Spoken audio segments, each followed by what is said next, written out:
Hi there! True forced loneliness is commonly defined as what people experience when the opposite sex wants nothing to do with them and thereby denies them the life they want. It's as real as the computer screen you're looking at, despite all those who say it's not. These people who fancy themselves wise are ignorant. For example, some say there's somebody for everybody. Others acknowledge that some singles cannot find anyone and therefore suggest that it's God's will that they be single.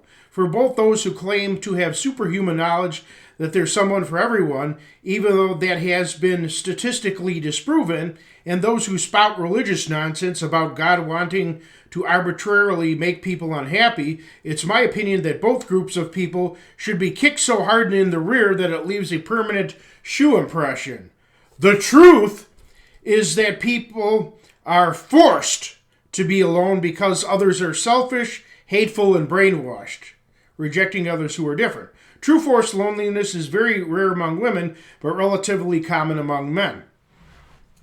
Many men who have no ability to find a woman, no matter what car they drive or clothes they wear. They may have immaculate hygiene and advanced education. They may have gone to seminars to learn how to connect with women. Yet nothing works. In most cases, there's a good explanation. Most of those men have a condition such as bipolar, schizophrenia, OCD, autism, or Asperger's, which drastically affects their personality. And yes, there's a feminist conspiracy to crush all men. Believe it.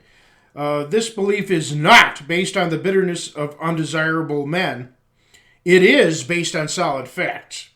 But since empowering women leads to women making decisions that harm their own selves, this strongly suggests that feminism is of satanic origin.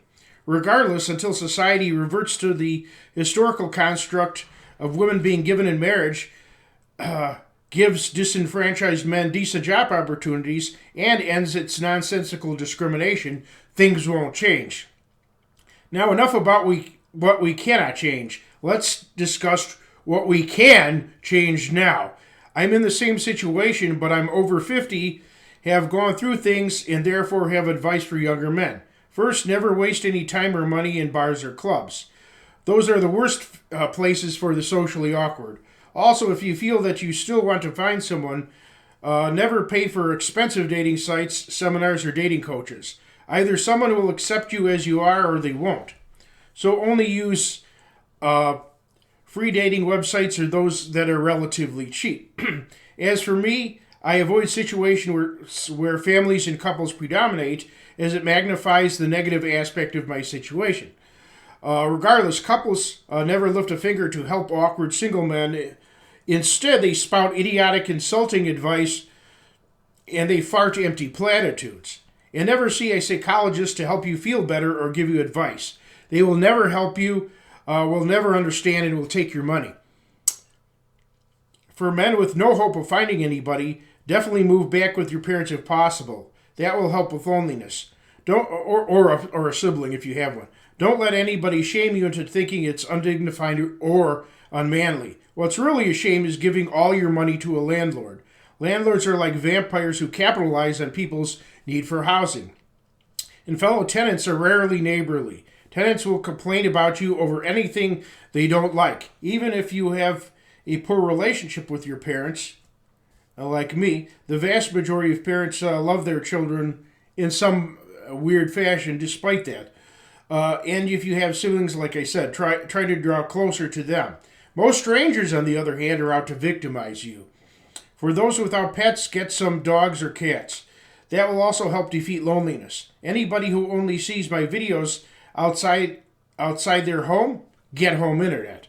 For me, the internet is my constant companion. And don't let anybody dictate how you should act or feel at your age. Adults who are single and without children naturally act younger, much younger than most others their age. And don't let anybody tell you that you shouldn't enjoy things that younger people do, such as certain kinds of music, stuffed animals, video games, rollerblading, skateboarding, or whatever. As for people who see those who love to read as bookworms, they are either mentally lazy or stupid, or both. I think of myself as a book cobra who uses his power to explore other worlds with my mind. People who are married with children and have demanding careers simply don't have time for those things. Single men, however, need to fill their life with other things they enjoy as a substitute. Right now I have a model. I'm about to build a model I got for Christmas, plastic model. It's a interesting World War II airplane, For those so-called true force loneliness men who are not truly lonely but simply want sex and children, then say so. For those who are truly lonely, heed my admonition. Seek out friendships with other men in your situation. You could do that. It would be great if a number of men shared a home together as a brotherhood. Imagine the amount of money you'd all save. But the reality is that very few men ever have a single lifetime friendship. Not even one friendship that lasts for a lifetime. Out of numerous short-term friendships through the years, I had a friendship with a handicapped fellow for 20 years. But after his mother told him not to ever see me, he cut off the friendship. And he was a so-called Christian. Now, he recently contacted me on the phone, but I still don't see him, personally. So if you fail to treat other men as brothers, you're just as guilty as the women who shun you. Now for some good news. Parents are only better off if they have children who make the world a better place.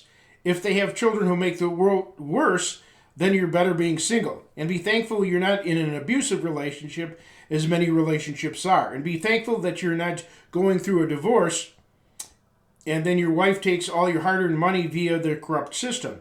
So think positively. There are many wonderful things, such as belly-tickling comedies, intriguing mysteries, intellectual games and puzzles, Ferris wheels, carousels, music boxes, artwork, majestic buildings, dazzling neon signs, enchanting cuckoo clocks, grandfather clocks, or whatever is your preference, fine food and drink, chocolate candy, or whatever candy tickles your fancy, bubble baths, moonlit starry skies, panoramic sunsets, wildlife, trees, flowers, ladybugs, dragonflies, butterflies, chirping crickets, bouncing grasshoppers, buzzing cicadas, gurgling brooks, sparkling snowflakes, pattering raindrops, singing birds, the wonders of science in our marvelous universe, and whatever else that is uplifting. There's a saying, you either laugh or you cry. So let's laugh at foolish women who will eventually pay for their insanity. The great news is that the person who makes your life good or bad is you and you alone. You're the captain of your own ship. For a lot more on being single and social problems, read the applicable chapters in my website. Take care.